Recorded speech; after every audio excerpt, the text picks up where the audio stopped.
اچھا ایک چیز یہ ہے جی کہ حدیث سے ریلیٹڈ ہے کہ ترمذی کی حدیث ہے جس کی سند بھی مجھے پتا چلا کہ حسن ہے کہ صحابی کو جنم کی آگ نہیں چھو سکتی. آگے بھی ہے جس نے صحابی کو دیکھا اس کو بھی نہیں چھوئے گی, جس نے اس کو بھی دیکھا. یہ حسن سند ہے؟ جی جی پوری ہے. اچھا اب یہ مجھے بتائیں کہ یہ جتنے اشخاص ہیں جن کے خلاف ساری بات چیت آپ کرتے رہتے ہیں, اکثر و بیشتر ان کے واقعات بتاتے رہتے ہیں, یہ سارے صحابی آپ ان کو مانتے؟ ابھی آپ نے کہا ہے, ابھی آپ سے نہیں مکر سکتے. آپ نے ابھی کہا کہ میں کو جنتی بھی مانتا ہوں. جنتی بھی مانتے ہیں؟ ہاں. اچھا پھر مجھے یہ بتائیں, یہ میرے سے اس پہ بڑی بےزتی کی میری ایک بندے نے, کہتا ہے یار آپ کو شرم نہیں آتی, آپ لوگ جناب جنتی بندوں پہ بیٹھ کے تنقیدیں کرتے ہیں جو اللہ کی جنتوں میں بیٹھے ہیں. یہ کس نے کہا؟ آپ کو یاد نہیں آتی؟ میں اس کو اسی کی تنقید کا جواب دوں, کسی اہل حدیث نہیں کہا ہوگا. ظاہر اہل حدیثوں نے کہنا. تو اہل حدیث تو سب سے زیادہ جنتیوں پہ تنقید کرتے ہیں. معاویہ کی جنت کنفرم ہے یا عمر فاروق رضی اللہ تعالیٰ عنہ کی جنت کنفرم ہے؟ حضرت عمر فاروق رضی اللہ تعالیٰ عنہ کو بائی نیم جنت کی بشارت دی گئی ہے نا اشرا مبشرہ والی حدیث میں. حضرت معاویہ رضی اللہ تعالیٰ عنہ کو بائی نیم تو نہیں دی گئی نا, انڈائریکٹلی کبھی سمندری جہاد ادھر سے پکڑتے ہیں نا, بائی نیم تو نہیں دی گئی. جس کو بائی نیم بشارت دی گئی ہے اس کے سب سے بڑی گستاخی تو اہل حدیث کرتے ہیں. اہل حدیث نہیں کہتے ہیں جی ایتر شاہ جی میرے حال دیکھو نا, گردن سوٹ لیجئے, کہ عبداللہ بن عمر نے حج تمتع کے مسئلے میں حضرت عمر کی مخالفت کی. اہل حدیث تو ہر ممبر پہ یہ روایت بیان کرتے ہیں. کیوں جی؟ تو حضرت عمر جنتی نہیں ہے, ان کی غلطی کیوں بیان کرتے ہیں؟ کیوں بیان کرتے ہیں؟ پھر عبداللہ بن عباس رضی اللہ تعالیٰ کے بارے میں کہتے ہیں کہ وہ کوئی مسئلہ بیان کر رہے تھے, کسی نے کہا حضرت ابو بکر عمر یہ کہتے ہیں ان کا تم پہ آسمان سے پتھر برس پڑے, میں تمہیں نبی کی حدیثیں سناتا ہوں, تم ابو بکر عمر کے فتوے سناتے ہو مسند احمد سے. تو یہ حضرت ابو بکر عمر بائی نیم جنتی ہیں, ان کی توہین حضرت ابو ابن عباس نے کیوں کی, اور جو بیان کر رہے ہیں وہ بھی توہین کرنے والے. بخاری مسلم میں آتا ہے حج تمتع کے مسئلے میں حضرت علی نے مخالفت کی, حضرت عثمان نے جب بندی لگائی, تو حضرت عثمان کی کیا توہین ہو جاتی ہے اس میں؟ جب سنت کی اسٹیبلشمنٹ کی بات ہوتی ہے توہین اس وقت ہوگی جب انجینئر محمد علی مرزا ورسز حضرت معاویہ رضی اللہ تعالیٰ عنہ ہوں گے. اگر نبی صلی اللہ علیہ وآلہ وسلم ورسز حضرت معاویہ ہوں گے نا, پھر وہ حضرت معاویہ کی توہین نہیں ہوگی, وہ نبی صلی اللہ علیہ وسلم کی سنت کو قائم کرنا ہوگا. میں نے بار بار کہا کہ میری مج نہیں کسی نے کھولی. دین کے مسئلے میں جب اہل حدیث ڈسکس کرتے ہیں حج تمتع کا مسئلہ, ابن عمر کی مخالفت, ہم کتنے ناہنجار ہوں گے کہ ہم کہیں کہ حضرت عمر کی توہین کر رہے ہیں. اگر حضرت عمر کی غلطی ہائی لائٹ ہو سکتی ہے, اور اس میں کہوں بعض لوگ کہتے ہیں جی حضرت علی کی کوئی غلطی نہیں بتاتا, اور بھائی حضرت علی کی غلطی میں نے کئی سال پہلے پورا لیکچر دیا ہے اجماع کی حجیت والا, جس میں میں نے بتایا صحیح بخاری میں کہ حضرت علی نے مرتدین کو زندہ جلوا دیا, تو ابن عباس نے آگے کہا کہ امیر المومنین نبی صلی اللہ علیہ وآلہ وسلم نے مرتدین کو قتل کروایا تھا, آگ میں نہیں جلوایا تھا. یہ سزا اللہ کے ساتھ خاص ہے, اللہ اپنے بندوں کو دے سکتا ہے. اور ترمذی میں الفاظ ہیں حضرت علی نے اس مسئلے میں رجوع کیا. تو غلطی تو کسی سے بھی ہو سکتی ہے, توہین تو نہیں ہو سکتی اس مسئلے میں اس کی غلطی کو پوائنٹ آؤٹ کرنا. باقی جن لوگوں کی غلطی ہے نا, ان کے خمیازے ان کی زندگی میں بھگتے گئے اور پھر ایشوز ریزالو ہو گئے. حضرت معاویہ رضی اللہ تعالیٰ کی غلطیوں کا خمیازہ آج تک امت بھگت رہی ہے, اس لیے وہ ڈسکس بھی ہو رہے ہیں. ٹھیک ہے نا جی, اور وہ ڈسکس ہو رہے ہیں بخاری مسلم کی حدیث کی روشنی میں. یعنی ہم نے گھر بیٹھ کے, میں نے کوئی ان کی خفیہ ویڈیو جو ہے وہ ویب کیم کے ذریعے بنا کے تو میں نے نہیں ریلیز کی ہے, میں نے بخاری مسلم سے حدیث بیان کی ہیں. اور وہ اگر کسی کو اعتراض ہے تو بخاری مسلم کے اوپر فتویٰ لگائے, مجھے نہ مارو, چور سے پہلے چور کی ماں کو مارو.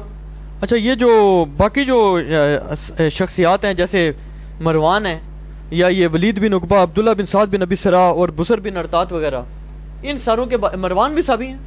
مروان کو بعض لوگ صحابی کہتے ہیں لیکن صحابی تو اس کی ثابت نہیں ہے. نہیں باقی جو نام لیے ہیں یہ صحابی ہیں سارے. بسر بن ابی ارطات, ان تمام کو بھی آپ مطلب ہے کہ سمجھتے ہیں کہ یہ تمام ان کو جنتی مانتے ہیں؟ جی انشاءاللہ تعالی جنتی ہوں گے انشاءاللہ تعالی. میں پولیٹیکل سٹیٹمنٹ دے رہا ہوں, اس کو کرے دیں, انشاءاللہ جنتی ہوں گے. جس نے ایک دفعہ بھی کلمہ پڑھا وہ جنت میں جائے گا.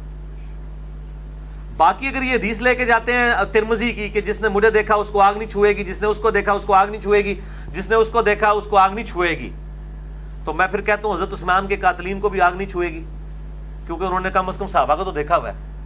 حضرت علی کے مخالفین خوارج, ان کو بھی آگ نہیں چھوئے گی کیونکہ انہوں نے بھی حضرت علی کو دیکھا ہوا ہے. عبداللہ ابن سبا کو بھی آگ نہیں چھوئے گی, اس نے بھی دیکھا ہوا ہے. جو ایک فرضی کریکٹر انہوں نے گڑا ہوا ہے, ویسے تو کریکٹر تھا لیکن بات کا ہے, اور پاسے گل ٹر پوے گی. تو حجاج ابن یوسف جو صحابہ کا قاتل ہے اس کو بھی آگ نہیں چھوئے گی. وہ کہیں گے نہیں نہیں اس سے استثناء ہے, کہیں گے نا, خود ہی کہیں گے نا یہ جی. ٹھیک ہے نا جی. تو جس نے نبی علیہ السلام کو دیکھا اس کو آگ نہیں چھوئے گی, اس کے ساتھ امپلائڈ ہے کہ وہ مرتے دم تک ایمان پہ قائم بھی رہا. یہ جو منکرین زکات تھے, کیا انہوں نے حضور کو ایمان کی حالت میں نہیں دیکھا ہوا تھا؟ حضرت ابو بکر کے زمانے میں جو مرتد ہوئے ہیں وہ وہی ہیں نا جو حضور کے زمانے تک مسلمان تھے. مرتد تو وہی ہوتا ہے نا جو کافر ہوا ہے. حضرت ابو بکر کا کوئی سپین کوئی 100 سال کا تو نہیں 2 سال کا ہے, اور حضور کی وفات کے فوراً بعد قبائل مرتد ہو گئے. بخاری مسلم کے الفاظ ہیں کہ جی قبائل مرتد ہو گئے. مرتد کون ہوتا ہے؟ جو پہلے مسلمان تھا, فتح مکہ پہ مسلمان تھا. جو فتح مکہ پہ مسلمان تھا حضور کو دیکھا وہ کیا ہوا؟ صحابی. ٹھیک ہے جی. چلو یہ کہیں گے دیکھا نہیں ہوگا صرف مسلمان ہوا ہے, چلو پھر مان لینا, پھر بھی وہ روایتی چاہتا ہے تابعی تو ہے نا, ٹھیک ہے, وہ مرتد ہو گیا نا. اچھا اس میں میری گل مکمل نہیں ہوئی شاید, رک جاؤ تسی من چھیڑ دیتا ہے. مرتد ہوا نا, مسلمہ کذاب کے ساتھ جو لوگ لگے وہ مرتدین نہیں ہے نا. تو بخاری مسلم میں حدیث ہے میرے حوضے کوثر پہ کچھ اصحاب لائے جائیں گے, میں کہوں گا اصحابی میرے اصحاب ہیں. مجھے کہا جائے گا میرے آپ کے بعد انہوں نے دین کو چھوڑ دیا تھا, الٹے قدم پھر گئے تھے, میں کہوں گا سحقن لمن غیر بعدی. اور اس میں الفاظ ہیں بخاری میں, حضرت ابن عباس کہتے ہیں یہ وہ لوگ ہوں گے جو حضرت ابوبکر کے دور میں مرتد ہو گئے تھے. حضرت ابوبکر, حضرت ابن عباس کا قول بخاری میں اسی حدیث کے ساتھ موجود ہے. ابن عباس کو بھی پتا تھا کہ اس حدیث سے کوئی غلط رزلٹ نہ نکال دیں. شیعہ نے رزلٹ نکال کے ابوبکر عمر کو فٹ کر دیا, سنیوں نے رزلٹ نکال کے بریلویوں کو فٹ کر دیا, جی یہ امتی ہیں. ابن عباس نے جناب انہوں اہل حدیثاں نوں بھی سمجھاتا کہ بھائیو بریلویاں تے نہ لائی ہو, کسی اور دے بارے حدیث جے, ٹھیک ہے. اور انہوں نے پھکی دیتی, ابن عباس نے اہل حدیثاں نوں بھی پھکی دیتی, اور ادھر جناب رافضیوں نوں بھی پھکی دیتی بھئی ابو بکر عمر تے نہ لانا ہے. اونے جڑے ابو بکر عمر دے خلاف کھلوئے سن, اے بریلوی دیوبندی اہل حدیث نہیں سن بلکہ اس زمانے سن. اے صحابی کون ہے؟ اسی لیے آپ دیکھیں نا یہ حنیف ڈار پارٹی ان حدیثوں کو فراڈ کہتی ہے نا. وہ کہتی ہے جی اسی کے اوپر تو پورا مقدمہ شیعہ کا کھڑا ہے, حالانکہ بخاری مسلم میں درجنوں حدیثیں موجود ہیں. ٹھیک ہے, تو اس مسئلے کو سمجھیں.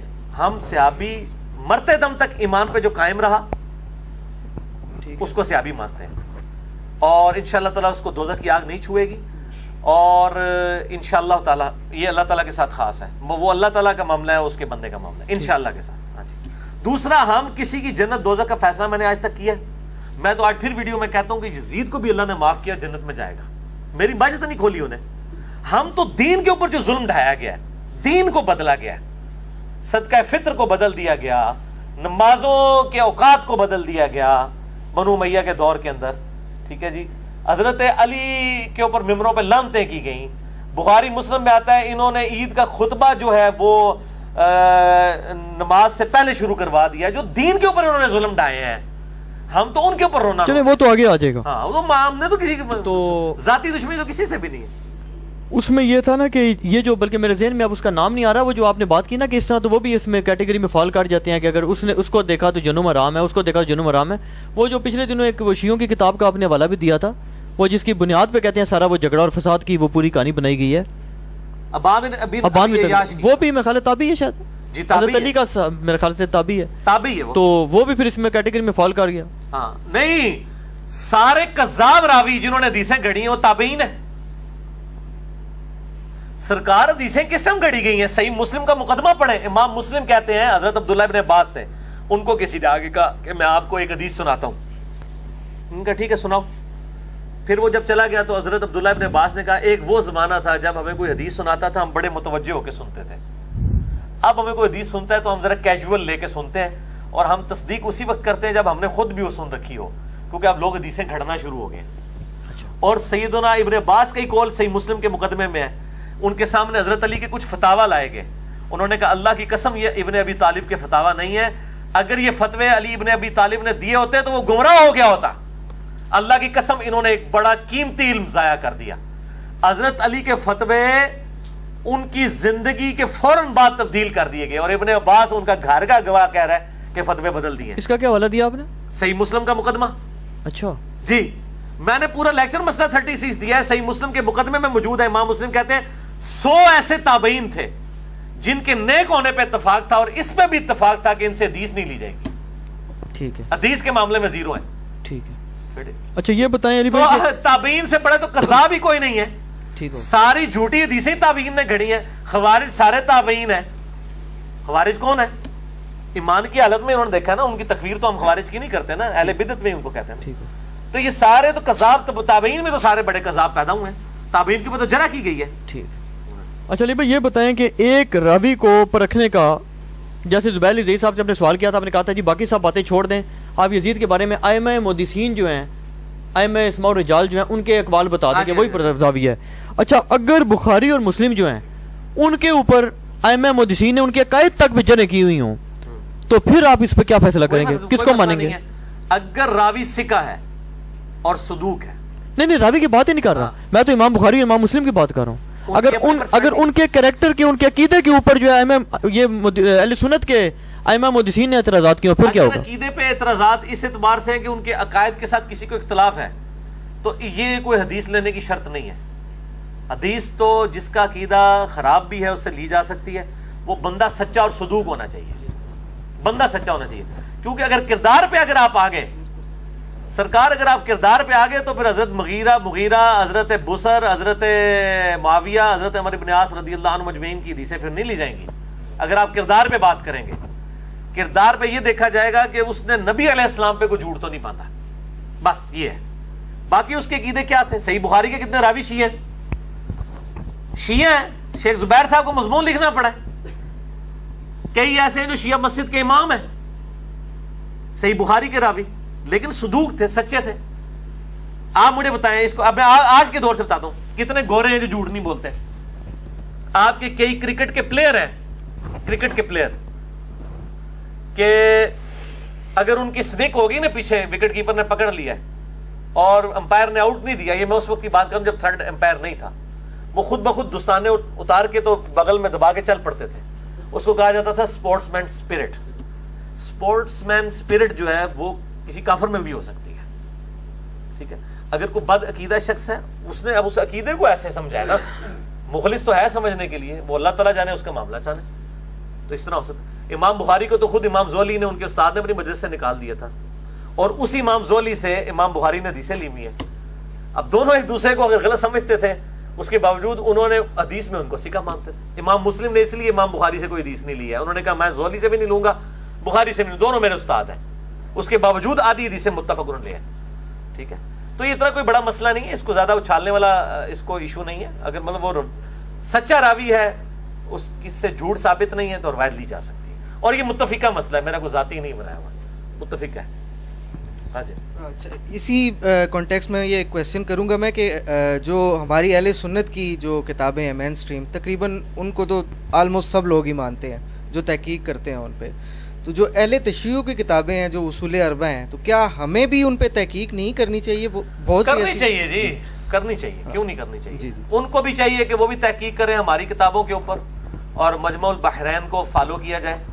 تو میں تو کہتا ہوں تحقیق تو ان پہ بعد میں ہوگی, اہل سنت پہلے اپنی کتابیں تو پہلے پڑھ لیں. ہم کتنی حدیثیں بخاری مسلم سے نکال کے بتا رہے ہوں, کہتے سیدھے سنی ہی نہیں, علی پتہ نہیں کتوں کٹ ہے. ان کا تو اپنا حال یہ ہے. اہل تشیع کے اوپر میں نے پورا نہج البلاغہ سے خلفائے راشدین کے اوپر خطبہ دیا ہے. کتنے شیعہ کہتے ہیں ہمیں پتہ ہی نہیں جی نہج البلاغہ میں لکھا ہوا ہے. نہج البلاغہ سے میں نے روایتیں بتائی ہیں کہ مولا علی کے سامنے معاویہ پہ لعنت کی گئی, انہوں نے کہا معاویہ کی غلطی علمی طریقے سے اس پہ واضح کرو, اس پہ لعنت نہ کرو, ان کے اعمال کو برا کہو, ان کو برا مت کہو, ٹھیک ہے. یہ نہج البلاغہ سے میں نے نکالا ہے سب و شتم کے خلاف, ٹھیک ہے. تو میں نے تو مطلب یہ اپنی کتابیں پڑھیں, میں کہنا مہربانی کرو ایک دوسرے کی کتابیں نہ پڑھو, پہلے اپنی پڑھ لو, تو تمہیں کئی مسئلے حل ہو جائیں. مہربانی کرو اپنی ہی پڑھ لو. اچھا یہ بتائیں کہ سب تو پہلے قرآن پڑھو. جی, کتابوں کی طرف فوراً بھاگتے ہیں, قرآن کی طرف کوئی نہیں بھاگتا کہ قرآن کے مطابق اپنے عقیدے پہلے تو. اچھا سنن کبریٰ میں آپ نے ایک روایت پڑھی, اس میں آپ نے فرمایا کہ حضرت امیر معاویہ رضی اللہ عنہ, یار چھاڑ دو, سنی شیعہ کنفلکٹ ہے میرے انہی ویڈیوز میں وہ نہیں, یہ تو شیعوں کا تو مسئلہ بھی نہیں ہے. انہوں نے کہا جی کہ یہ پوچھ لازمی لوگوں نے کہا کہ بھی آپ نے پوچھنا ہے کہ سنن کبریٰ میں آپ نے فرمایا کہ حضرت امیر معاویہ رضی اللہ عنہ نے باقاعدہ ممبروں پر سرکاری خطیب کھڑے کر دیا کہ حضرت علی پہ تبرہ کرو. کہتے ہیں کدھر لکھا ہوا ہے؟ میں نے ساری روایتیں میرے بھائیوں بتا دی ہیں. میرا ایک کلپ چڑھا ہوا ہے, سنی اور شیعہ کی کتابوں میں حق چھپانے کی 2 مثالیں, یہ آپ رومن میں لکھیں, وہ میرا کلپ کھل جائے گا, اس میں نے فزیکلی بتایا. یہ اس ٹاپک کو چھوڑ دیں, میں آلریڈی اس کو کر چکا ہوں. اچھا یہ اب انفیوں, اور میں یہ کہتا ہوں اجماع ہے اس کے اوپر. ان کو کہ انکار کس نے کیا ہے, کس بات کا؟ سب و شتم کا. سارے لوگ نقل کرتے آئے ہیں اور حضرت معاویہ کا دفاع کرتے ہیں کہ ان سے غلطی ہوئی ہے, لیکن سنی ہمیشہ ان کا اس حوالے سے دفاع کرتے آئے ہیں. کبھی کسی نے تاریخ میں کسی سنی محدث نے جو مین سٹریم کا کبھی انکار نہیں کیا اس مسئلے کا, ہمیشہ کرتے ہیں, اقرار ہی کرتے ہیں. ہم تاریخی روایتیں ان کے اوپر پیش کرنا شروع کریں گے تو مطلب بلوں کے اندر گھس جائیں گے. میں کہتا ہوں جی اجماع ہے سب و شتم کے مسئلے کے اوپر. اچھا ہاں بالکل. اچھا اب یہ انفیوں کا اعتراض آ گیا جی. ہاں جی, وہ کہتے ہیں جی کہ آپ ہمارے پہ چڑھائی کرتے رہتے ہیں کہ جناب یہ جو میرا چیلنج ہے کہ دیوبندی اور بریلوی مفتیوں کو، عالموں کو، کہ نماز کے طریقے کے اوپر بخاری مسلم سے لیکچر دیں. وہ کہتے ہیں جی آپ بخاری سے لیکچر دے کے نماز کا طریقہ ثابت کریں. ہمارا یہ قطعاً دعویٰ نہیں ہے کہ بخاری مسلم میں مکمل نماز کا طریقہ لکھا ہوا ہے. میں نے تو ریسرچ پیپر بھی پورا لکھا ہے نماز محمدی صلی اللہ علیہ وآلہ وسلم پہ. ہم یہ کہتے ہیں کہ مین جو سٹرکچر نماز کی ہے نا وہ بخاری مسلم میں آئی ہوئی ہے. جتنی آئی ہے مین سٹرکچر اس کے مطابق کیا ان کی سٹرکچر ہے، یعنی رکوع میں جاتے وقت رفع الیدین، رکوع سے اٹھتے وقت رفع الیدین، تورک کرنا، انگلی اٹھانے کا مسئلہ، جتنے مسئلے بخاری مسلم میں آئے ہیں اس کے مطابق سوائے اہل حدیث کے کسی کی نماز نہیں ہے. ایون علماء عرب کی بھی نہیں ہے نماز اس طریقے پہ. ٹھیک. اور یہ جو ائمہ اہل بیت ہیں ان پر میرے علم میں آیا کہ جو ائمہ محدثین گزرے ہیں اور ایون کہ امام بخاری وغیرہ کے اوپر بھی اعتراضات یہ لوگ کرتے ہیں جی انہوں نے ان کو اوائڈ کیا اور بعض نے تو بڑی شدید جرح کی ہیں ان پر. یہ اس کے بارے میں آپ کے پاس کیا نالج ہے؟ ظاہر ہے جی اس وقت ایک بدنامی تو بن گئی تھی نا سنی شیعہ کنفلکٹ کی وجہ سے. تو نہیں یہ امام بات درست بخاری نے ہے. بھی اوائڈ کیا ہے، امام جعفر سے حدیثیں نہیں لی ہیں. صحیح بات ہے. اس کی بنیاد بغض ہے یا کیا ہے؟ نہیں بغض نہیں ہے، ظاہر ہے کیونکہ اس پہ بعض اہل سنت کے یہاں بھی جو ہے نا تھوڑا سا غصہ پایا جاتا میں ہے. آپ کو بتاتا ہوں. دیکھیں ہمارے بڑے بڑے محدثین کے اوپر شیعت کا الزام لگا ہے. امام حاکم پہ لگا، امام عبدالرزاق کے اوپر لگا، امام شافعی کے اوپر. یہ وہ شیعت کے الزامات ہیں جو تواتر کے ساتھ ہماری یعنی اسماء و رجال کی کتابوں میں نقل ہوئے ہیں. ٹھیک ہے نا جی. یہ امکان اور رفتن حب علی محمد، یہ اگر کوئی کہتا ہے نا کہ جی مجھے دیوان الشافعی نہیں ملا، یہ تواتر کے ساتھ اہل سنت کے محدثین نے اشعار نقل کیے ہیں امام شافعی کے اوپر، یہ بلیم لگائے گئے ہیں. ٹھیک ہے جی. یہ چیزیں نقل ہوئی ہیں تو وہ ظاہر ہے اس زمانے کے اندر ایک تفریق تو آ گئی ہوئی تھی نا. ٹھیک ہے. صحابہ کے دور کے اندر ایون حضرت علی کی شان بیان کرنے کے اوپر کتنی مصیبت کھڑی ہو جاتی تھی. میں آپ کو بتاؤں، میں تو اب بخاری مسلم کی جب حدیثیں پڑھتا ہوں نا میرے پاس کان کھڑے ہو جاتے ہیں. یعنی مروان جو ہے وہ جب گورنر تھا وہ مدینہ چھوڑ کے گیا، حضرت معاویہ کی طرف سے گورنر تھا، صحیح بخاری میں آتا ہے. ٹھیک ہے. تو وہ اپنی جگہ حضرت ابو ہریرہ کو گورنر بنا کے گیا، قائم مقام حضرت ابو ہریرہ رضی اللہ تعالیٰ کو. پیچھے عید کی نماز کا ٹائم آیا، حضرت ابو ہریرہ رضی اللہ تعالیٰ نے عید کی نماز پڑھائی تو اس میں پہلی رکعت میں غالباً سورہ الجمعہ تلاوت کی، دوسری میں کوئی اور سورت تلاوت کی. بعد میں آنے ہی لوگوں نے شکایتی ٹٹواں نے شکایت لگائی کہ جی اے دیکھو ابو ہریرہ نے تے اے کیتا ہے. تو مروان نے آگے پتہ کیا سوال کیا؟ اس نے کہا ابو ہریرہ تم نے تو وہ صورتیں تلاوت کی ہیں عید کے اندر جو ابن ابی طالب کوفے میں جب عید کی نماز پڑھاتا تھا نا تو اس وقت کیا کرتا تھا. آپ بکس کا لیول دیکھیں، یہ شکایت کے طور پہ لیا گیا. تو حضرت ابو ہریرہ نے کہا کہ ابن ابی طالب کی سنت نہیں ہے، یہ نبی صلی اللہ علیہ وسلم کی سنت ہے. ابن ابی طالب جو کچھ کرتے تھے وہ نبی صلی اللہ علیہ وسلم کیا کرتے تھے. آپ کوئی حدیثیں ڈیپ ڈگ کریں گے آپ کو اندازہ ہوگا کہ یہ لوگ کتنے الرجک ہوتے تھے حضرت علی کے کسی عمل کی وجہ سے. وہ سنن نسائی میں تو موجود ہے، انہوں نے لبیک کہنا چھوڑ دیا تھا تلبیہ والے چیپٹر میں. تو حضرت ابن عباس نے کہا لبیک اللہم لبیک، معاویہ کی ناک خاک آلود ہو. انہوں نے بغض علی کی وجہ سے سنت چھوڑ دی ہے. تو یہ تو صحابہ کے دور کے اندر مسئلہ ہو گیا تھا بغض علی والا. اس لیے تو آپ نے فرما دیا تھا علی سے محبت نہیں رکھے گا مگر مومن، علی سے بغض نہیں رکھے گا مگر منافق. صحیح مسلم 240 نمبر حدیث. تو مسئلے تو اس وقت کھڑے ہو گئے تھے. اچھا شاہ جی خدا نہ نہ جائے سنی شیعہ کنفلکٹ تو باہر نکلو. اتنا کچھ میں دیتا ہے امت نو اللہ دے فضل نال 5 گھنٹے کا کوسچن آنسر. پوری دنیا سے سوال آئے، یقین کریں نہ کریں لوگ ناراض. اچھا اس کا مطلب یہ ہے کہ پوری دنیا میں اب یہ مسئلہ اٹھ گیا ہے. اٹھا تو ہے، تو یہ میرے اٹھانے سے اٹھا ہے، پہلے کے اٹھا ہوا ہے. پہلے کے اٹھا. ظاہر ہے جب ڈاکٹر ذاکر نائک نے کروڑوں لوگوں تک جو یزید رحمت اللہ علیہ رضی اللہ تعالیٰ کہہ دیا انہوں نے کسی نے نہیں مگر پیا. میں ہوتا جو جواب دیتا ہے لوگ میرے مگر پہ گئے اسی تے جواب دینے والے ہیں. ساڑھے سر تے جتیاں بھی مار دو، ساڑھے رونے تے بھی بندی لگا دو. اچھا قرآن و حدیث سے ثابت کریں کہ کوئی ایسا نبی گزرا ہو، کوئی ایسا نبی گزرا ہو، رسول گزرے ہوں کہ جن کا خلیفہ جو ہے وہ لوگوں نے چنا ہو. ہے جی اللہ نے نہ خلیفہ بنایا اس کا. نبی صلی اللہ علیہ وآلہ وسلم نہیں. یہ آپ سے وسلم کے لیے قوانین فرق کیوں ہو جاتے ہیں؟ یہ شیعہ اعتراض کرتے ہیں، کہتے ہیں جی آپ ہی کی بیٹی کی وراثت نہیں ملتی، آپ ہی کے لیے جناب جو خلیفہ ہے وہ لوگ چن لیتے ہیں. جی خلیفہ کا مسئلہ یہ ہے کہ نبی صلی اللہ علیہ وآلہ وسلم کی ختم نبوت کا یہ تقاضا تھا کہ آپ اپنا خلیفہ نہ دے کے جاتے، کیونکہ آپ کے اوپر نبوت ختم ہو چکی ہے. نبوت ختم ہو چکی نا. آپ کی ختم نبوت کا یہ تقاضا ہے کہ آپ صلی اللہ علیہ وآلہ وسلم کا کوئی خلیفہ نہ ہو، ورنہ اس کی غلطیاں کس کے کھاتے میں پڑیں گی؟ نبی علیہ السلام کے کھاتے میں. انبیاء کے خلیفہ کون ہوا کرتے تھے؟ اگلے انبیاء کے نبی ہوا کرتے تھے. اگر سلسلہ نبوت جاری ہے تو ہمارا نبی کا بھی کوئی نبی خلیفہ ہوتا. آپ کی ختم نبوت کا تقاضا تھا کہ آپ کا کوئی نبی، چونکہ آپ کے بعد کوئی نہیں آنا ایز اے نبی، تو آپ صلی اللہ علیہ وآلہ وسلم کسی کو خلیفہ نہ بنا کے جائیں. آپ نے خلیفہ بنایا قرآن کو.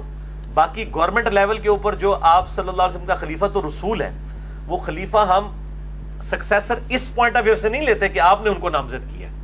بخاری مسلم میں حدیث ہے، اما عائشہ خود کہتی ہیں، مسلم کی حدیث ہے کہ نبی صلی اللہ علیہ وآلہ وسلم نے جو ہے وہ اگر اپنے بعد کسی کو اپنا خلیفہ بناتے تو ابو بکر کو بنا کے جاتے، اور ان کے بعد عمر کو، اور ان کے بعد ابو عبیدہ بن جراح کو، لیکن آپ نے اپنا خلیفہ کسی کو نہیں بنایا. صحیح بخاری میں موجود ہے، کتاب المغازی چیپٹر میں، حضور کی وفات والے چیپٹر میں. ایک بندہ آگے کہتا ہے لوگ تو کہہ رہے ہیں کہ حضرت علی کو نبی صلی اللہ علیہ وسلم نے خلیفہ بنایا. اما عائشہ کہتی ہیں حضور کی وفات میری گود میں ہوئی، آپ نے کسی کو خلیفہ نہیں بنایا.